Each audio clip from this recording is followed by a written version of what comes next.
Shalom jemaat yang terkasih. Sudahkah Anda mengasihi orang lain hari ini? Pada pagi hari ini, Rabu 27 November 2024, kembali lagi kita bersama-sama akan merenungkan firman Tuhan dalam Renungan Embun Pagi. Dan pada saat ini bersama dengan saya, Pendeta Kris Nur Cahyani dari GKJ Mergangsan. Saat ini, mari bersama-sama kita mengambil waktu sejenak, kita merenungkan firman Tuhan, namun sebelumnya, mari kita bersatu di dalam doa. Ya Tuhan Allah kami, terima kasih atas hari yang indah pemberian-Mu. Terima kasih jika pada hari ini, kami masih Tuhan perkenankan untuk menjalani hari-hari kami dengan nafas kehidupan yang masih Tuhan berikan kepada kami. Dan pada saat ini sebelum kami memulai segala sesuatu, perkenankan kami untuk datang di hadirat-Mu dan meminta firman-Mu, supaya firman-Mu itu dapat menjadi pedoman bagi langkah kehidupan kami. Inilah doa kami ya Allah, yang kami pinta di dalam nama Tuhan kami Yesus Kristus. Amin. Bacaan kita pada pagi hari ini diambil dari Yohanes 16 ayat 25 sampai 33. Yohanes 16 ayat 25 sampai 33. Semuanya ini kukatakan kepadamu dengan kiasan. Akan tiba saatnya, aku tidak lagi berkata-kata kepadamu dengan kiasan, tetapi terus terang memberitakan Bapa kepadamu. Pada hari itu kamu akan berdoa dalam namaku, dan tidak aku katakan kepadamu bahwa aku meminta bagimu kepada Bapa. Sebab Bapa sendiri mengasihi kamu, karena kamu telah mengasihi aku dan percaya bahwa aku datang dari Allah. Aku datang dari Bapa, dan aku datang ke dalam dunia. Aku meninggalkan dunia pula dan pergi kepada Bapa. Kata murid-muridnya, "Lihat, sekarang engkau terus terang berkata-kata, dan engkau tidak memakai kiasan. Sekarang kami tahu bahwa engkau mengetahui segala sesuatu, dan tidak perlu orang bertanya kepadamu. Karena itu kami percaya bahwa engkau datang dari Allah."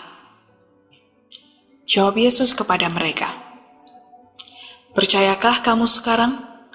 Lihat, saatnya datang, bahkan sudah datang, bahwa kamu dicerai-beraikan masing-masing ke tempatnya sendiri. Dan kamu meninggalkan aku seorang diri.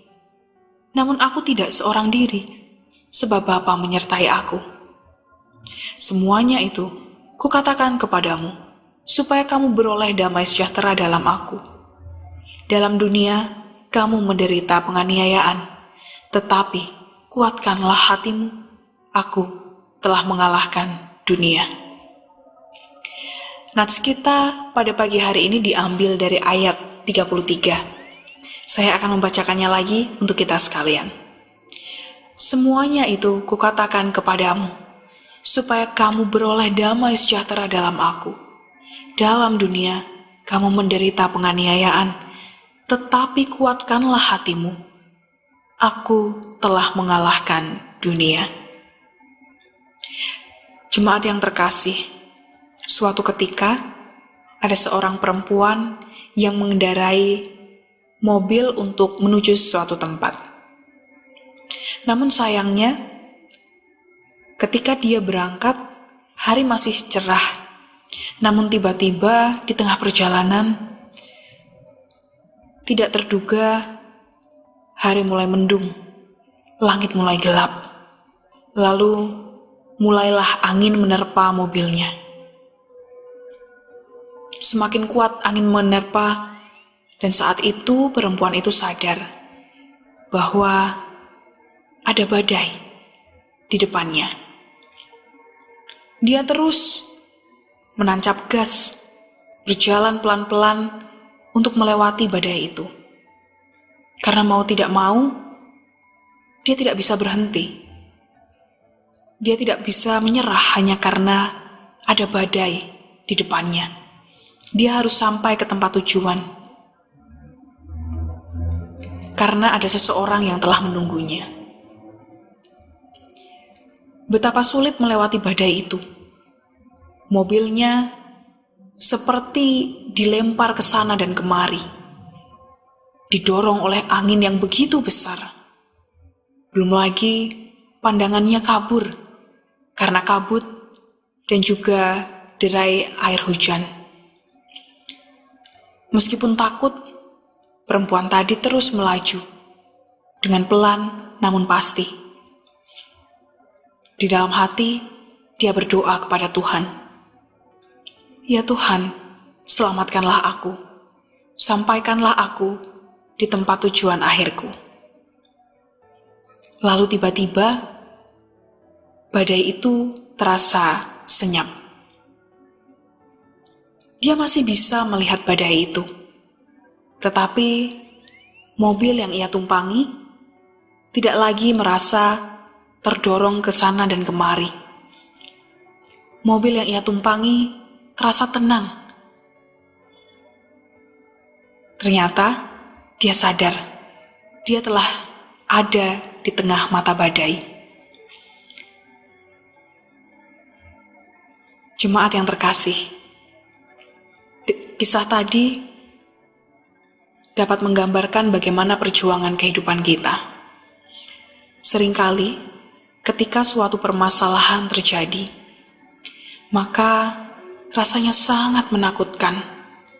Rasanya ingin menyerah. Namun, jika kita hendak mengingat tujuan akhir kita, hendak mengingat bahwa kita harus sampai di tujuan akhir, maka tidak ada opsi lain selain menembus badai yang ada di depan kita. Seperti halnya perempuan tadi, rasanya sulit untuk menembus badai. Ada banyak hal yang perlu dikorbankan, waktu, tenaga, pikiran, perasaan. Di tengah-tengah berkecamuknya badai, di tengah-tengah rasa ketakutan yang luar biasa yang kita rasakan di dalam diri kita, mau tidak mau, dengan langkah yang pelan, kita tetap harus melalui badai itu.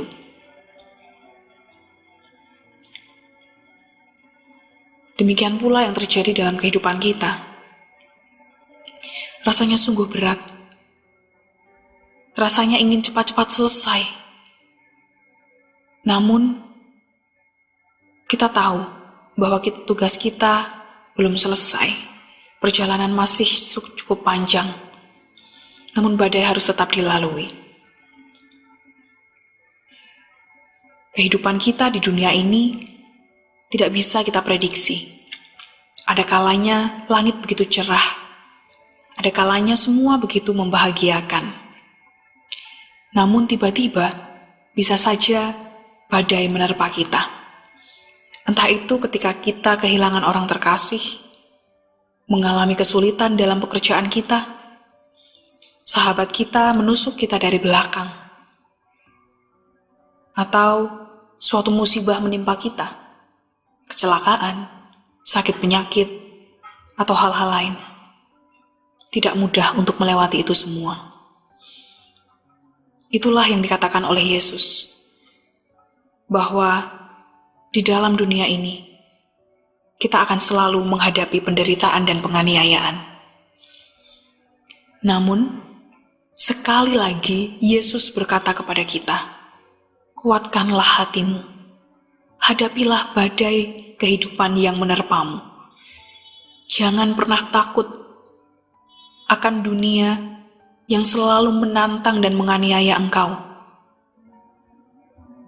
Berjalanlah meskipun harus tertatih.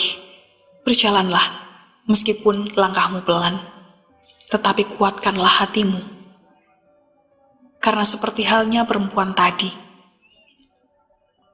di tengah mata badai, yakinlah ketika kita mau pasrah dan berserah kepada Allah, meskipun badai masih terjadi, meskipun badai masih ada di sekeliling kita. Namun di tengah-tengah badai itu, hati kita bisa merasakan ketenangan. Satu hal yang sungguh akan menguatkan kita adalah perkataan Yesus di ayat kita yang terakhir. Tuhan tidak hanya meminta kita untuk tetap kuat, tetapi Tuhan sendiri telah memberikan jaminan kepada kita. Ia telah mengalahkan dunia. Ia telah mengalahkan dosa. Badai kehidupan yang terjadi di dalam kehidupan kita bukanlah suatu perkara yang sulit untuk ditaklukkan oleh Allah. Sehingga ketika kita mau berjalan bersama dengan Tuhan untuk melewati badai kehidupan, maka yakinlah, sebesar apapun badai itu, kita bisa melewatinya. Dan kita bisa tetap merasakan damai sejahtera Tuhan ketika kita melewati badai kehidupan. Saudaraku yang terkasih, pada saat ini, mari kita bawa perenungan kita di dalam Tuhan. Kita berdoa. Tuhan Allah kami, terima kasih atas firman-Mu yang sungguh menguatkan kami. Kami menyadari bahwa kehidupan kami ini berputar layaknya roda. Kadangkala kami merasa di atas awan. Kami merasa bahwa semuanya baik. Kami merasa bahwa hidup kami sungguh-sungguh bahagia. Namun ada kala di mana kami terjatuh. Ada badai yang menerpa kehidupan kami. Saat itulah kami butuh untuk berpegangan kuat. Saat itulah kami butuh dikuatkan. Oleh karena itu ya Allah, tetaplah beserta kami. Tetaplah pegang tangan kami. Sehingga sebesar apapun badai kehidupan yang menimpa kami tidak takut. Karena kami yakin ada pengharapan di dalam Tuhan. Dan karena kami berpegang pada firman-Mu, bahwa Tuhan telah mengalahkan dunia. Sertailah kami dalam setiap karya dan pekerjaan kami, sehingga biarlah nama-Mu yang dipermuliakan dalam langkah kehidupan kami. Tuhan, inilah doa kami, yang kami pinta dan kami serahkan seluruhnya ke dalam tangan pengasihan-Mu, Tuhan kami, Yesus Kristus. Amin. Demikian, sahabat Petra, renungan kita pada pagi hari ini. Kiranya kita selalu ada dalam lindungan Tuhan, supaya damai sejahtera yang di dalam Tuhan ada beserta kita. Demikian, renungan kita pada pagi hari ini. Saya, Pendeta Krisnur Cahyani dari GKJ Mergangsan, mohon undur diri, dan saya mohon maaf apabila ada kata-kata yang tidak berkenan untuk diterima. Selamat pagi, selamat beraktivitas, dan selamat mengasihi orang lain pada hari ini. Tuhan Yesus memberkati. Amin.